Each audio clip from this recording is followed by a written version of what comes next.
Uma mulher, presa entre a rotina do casamento e a busca por apoio emocional, se vê envolvida em uma relação cada vez mais ambígua com um amigo do passado. O que começa como simples conversa se transforma em algo que ela nunca imaginou, levando a um caminho repleto de culpa, vergonha e autodescoberta.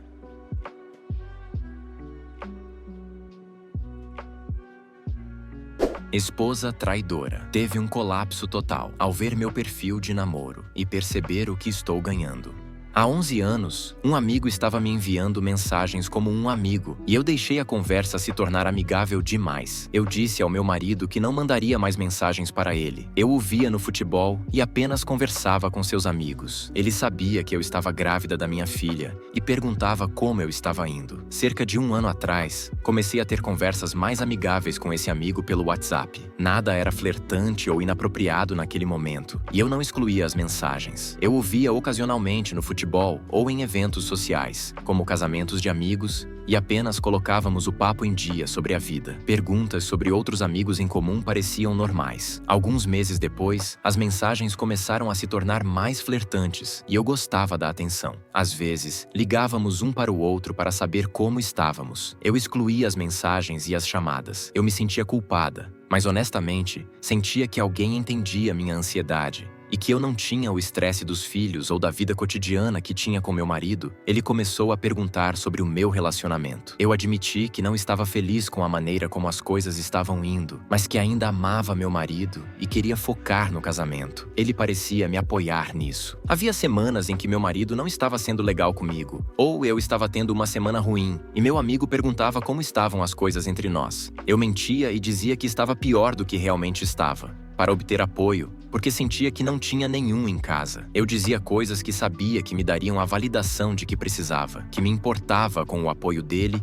e que ele estava me ajudando. Havia um apoio emocional que estava faltando, e eu sentia que meu marido não era capaz de me fornecer naquele momento. Tentei conversar com meu marido sobre minha ansiedade e emoções, mas a essa altura, já tinha ido longe demais. E ele estava lidando com seus próprios problemas. Víamos os pequenos problemas, mas não os grandes. Conversei com meu amigo sobre minhas inseguranças com o meu corpo. Enviei uma foto da área da minha axila para mostrar do que eu me sentia insegura. Não era uma foto sexual, mas posso ver como isso pode ter sido mal interpretado. Alguns dias depois, ele me pediu mais. Enviei uma foto dos meus seios. Ele enviou uma foto de volta, mas pedi para que ele não me enviasse mais nada. Meu amigo perguntou o que aconteceria se eu perguntasse ao meu marido se ele poderia ir a um jogo de futebol conosco, como amigos. Eu disse que ele diria não, mas meu amigo insistiu que eu deveria perguntar, pois éramos apenas amigos, e ele diria sim. Fiquei honestamente surpresa quando meu marido disse sim. Ele perguntou se poderia ir ao jogo comigo. Eu costumava ir e me encontrar com várias pessoas de qualquer maneira. Nada inapropriado aconteceu no jogo. Ele me levou para casa e então parou o carro.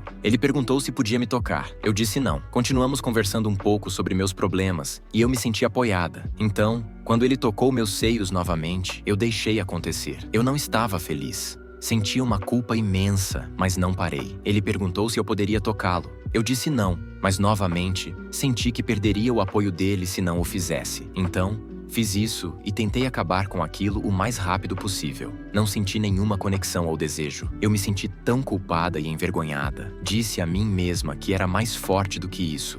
Mas, a essa altura, sabia que não poderia contar ao meu marido porque perderia tudo. Tivemos algumas conversas depois disso sobre eu não querer continuar e sobre ele também estar em um relacionamento. Ele não parecia estar me pressionando a tomar uma decisão. Isso aconteceu mais 3 vezes. Cada vez, eu sentia que estava cavando um buraco ainda maior e continuava infeliz, exceto pelo apoio emocional que não estava recebendo quando era física com ele. Tentei conversar com meu amigo sobre como não podíamos continuar fazendo isso, e ele sempre me convencia de que estava me ajudando e não me pressionando a nada. Houve outra vez em que paramos para tomar um café e estávamos conversando no carro sobre a vida. Ele pediu para me tocar novamente. Eu disse sim e 1 minuto depois disse não. Ele ouviu. Então ele pediu um oral. Eu disse não e continuamos conversando.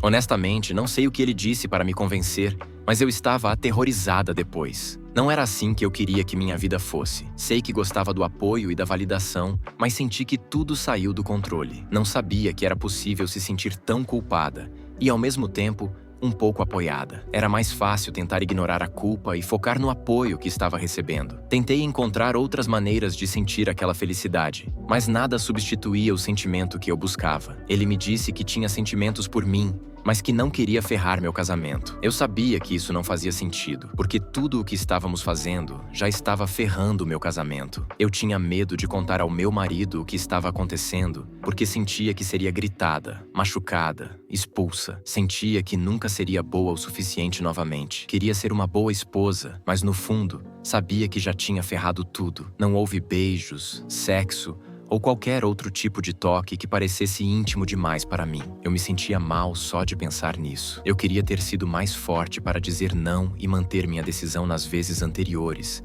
Ele teve uma namorada por alguns meses no final. Perguntei como ele podia dizer essas coisas para mim e ainda assim ir para casa com ela. Queria encontrar uma justificativa para o que eu estava fazendo. Ele sempre dizia que sabia que não poderia ficar comigo, então precisava ter outra pessoa para suprir essas necessidades. No final das contas, eu só queria o apoio emocional, mas sentia que precisava fazer coisas físicas para continuar recebendo isso. Me dá nojo pensar que cheguei a esse ponto. Depois que tudo aconteceu, eu menti para tentar salvar qualquer coisa que pudesse. Só contei parte da verdade porque era mais fácil. Liguei para meu amigo para dizer que tinha contado ao meu marido sobre nosso relacionamento. Ele perguntou se havia alguma maneira de eu salvar meu casamento. Eu disse que não podia falar mais com ele e que me deixasse em paz. Essa não foi a decisão certa. Me senti envergonhada e com raiva de mim mesma. Percebi como o problema era muito maior do que eu pensava. Havia ansiedade, autoestima, comunicação e questões de abandono que eu nunca tinha enxergado no momento. Parece que eu estava no piloto automático, apenas indo com o que me fazia sentir bem para me livrar da vergonha. Não foi a escolha certa. Se antes eu já tinha medo de não ser boa o suficiente para meu marido, agora isso é algo com que luto ainda mais por causa do que fiz com ele. Me sinto tão culpada e envergonhada por não ter percebido o quão grave tudo estava antes de ser tarde demais. Tomei decisões das quais não me orgulho e que lembrarei para sempre. Vou crescer com essa experiência e me tornar uma pessoa mais no controle da própria vida. Atualização. Descobri que minha esposa estava me traindo por pelo menos 1 ano, mas eu sabia que algo estava errado desde abril e comecei a suspeitar do que estava acontecendo em agosto. De qualquer forma, após a descoberta, dentro das próximas 48 horas, contratei um advogado e, no geral, a separação tem ocorrido tão suavemente quanto possível. Não estou dizendo que tem sido fácil, mas, no geral, isso não se tornou algo feio e tenho sido amigável com ela pelo bem das crianças. Também tenho que agir de forma civilizada porque a vejo no trabalho. Basicamente,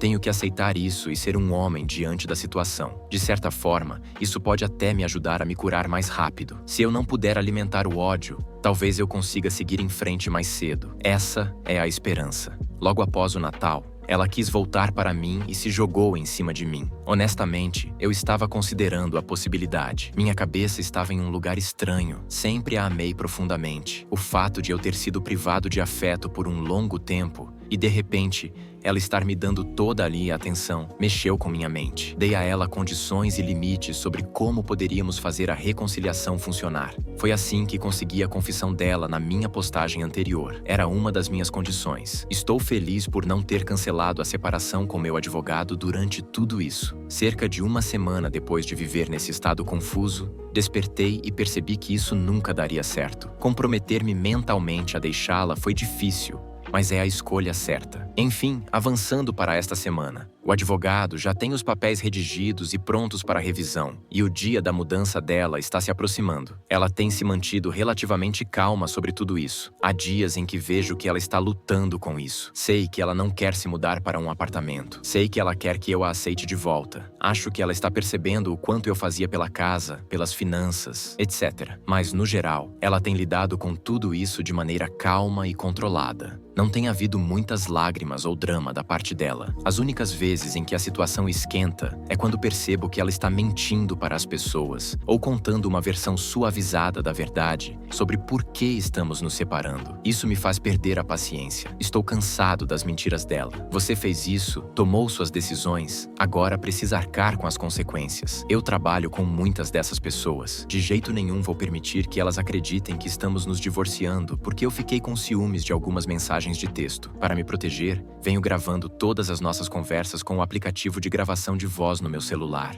Apenas por precaução. Não há confiança, e estou feliz por ter feito isso. Agora tenho muito mais evidências, caso precise no futuro, e consigo identificar quando ela está tentando me manipular. À medida que ela continua a mentir e as pessoas me pressionam sobre isso, tenho várias gravações dela admitindo a verdade. Quando volto e as ouço, percebo que, na maioria das vezes, as conversas são bastante calmas. Mas hoje à noite foi diferente. Ela teve um colapso total. Alguns dias atrás, eu estava me sentindo um pouco ansioso sobre o futuro. Conheci minha esposa antes de os aplicativos de namoro dominarem tudo. Então, não tenho certeza do que esperar. Mas o que eu sei é que ela me tratou mal por 3 a 4 anos. E isso não foi bom. Eu estava infeliz. Ela nunca foi terrível, no sentido de gritar comigo ou algo do tipo, mas basicamente me ignorava. Nunca perguntava como foi meu dia, nunca me elogiava ou agradecia por nada que eu fazia. Eu só ganhava um abraço quando ela estava tendo um dia ruim e precisava de um. Ela era sempre tão negativa,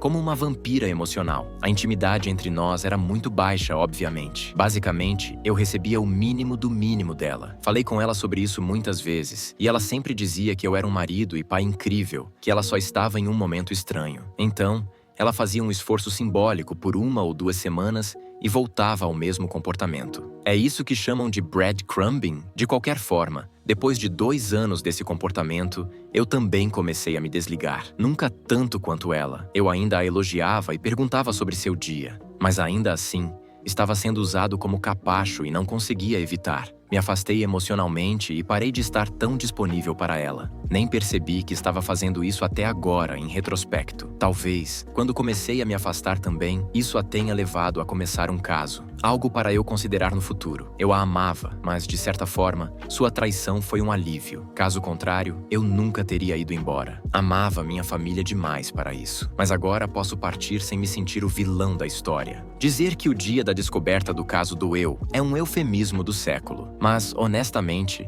sinto que estou me curando rapidamente. Tenho esperança no futuro. E com isso, vieram pensamentos sobre voltar a namorar. Ainda não estou pronto, mas fiquei curioso para ver o que havia por aí. O Facebook continuava me enviando notificações para experimentar sua plataforma de namoro. Então criei um perfil e comecei a olhar. Combinei com alguém e imediatamente me senti mal. Não poderia conversar com uma mulher sabendo que minha esposa ainda não havia saído de casa. Isso não parecia certo. Não gostaria de falar com uma mulher que ainda estivesse morando com o marido, mesmo que estivessem se separando. Então, pedi desculpas e disse que não estava pronto para namorar, que só queria ver como eram esses aplicativos. Pretendia deixar isso de lado até estar pronto. Mas nos últimos dias comecei a receber notificações de que outras mulheres estavam curtindo meu perfil. Eu nem sabia que poderia ver isso sem precisar dar match. Então, por curiosidade, comecei a abrir e olhar. Minha quase ex-esposa percebeu que eu ficava olhando para o celular e perguntou com quem eu estava falando. Contei a verdade. Disse que havia criado um perfil para ver como era. Ela exigiu ver meu celular e começou a rolar agressivamente pelos perfis das pessoas que tinham me curtido. Ela perdeu o controle. Ela desabou em lágrimas e começou a soluçar. Não quero mais viver. Vou vomitar. Não posso viver sem você. Se eu desaparecer, as crianças vão ganhar uma nova mãe de qualquer forma. Isso durou mais de 1 hora. Acho que meu filho ouviu também. Ele é pequeno e deveria estar dormindo. Isso me preocupa. Fiquei dividido. Parte de mim ficou realmente magoada ao vê-la assim. Estivemos juntos por 12 anos, e apesar de sentir muito menos amor por ela depois de descobrir a traição, ainda tenho sentimentos por essa idiota. Mas outra parte de mim foi meio sádica, tipo, ótimo. Agora você sabe como me senti. Você merece isso. O que achou que aconteceria? Acho que ela realmente sente remorso. Mas isso não muda o fato de que o casamento acabou e preciso seguir em frente. Dói saber que se ela pudesse voltar no tempo, faria tudo diferente e eu estaria feliz ao lado dela. Mas também sei, e tenho gravações dela dizendo isso, que ela não me respeitaria se eu ficasse. Se ela não me respeita, não pode me amar. Então, não há como vencer. Agora é seguir em frente.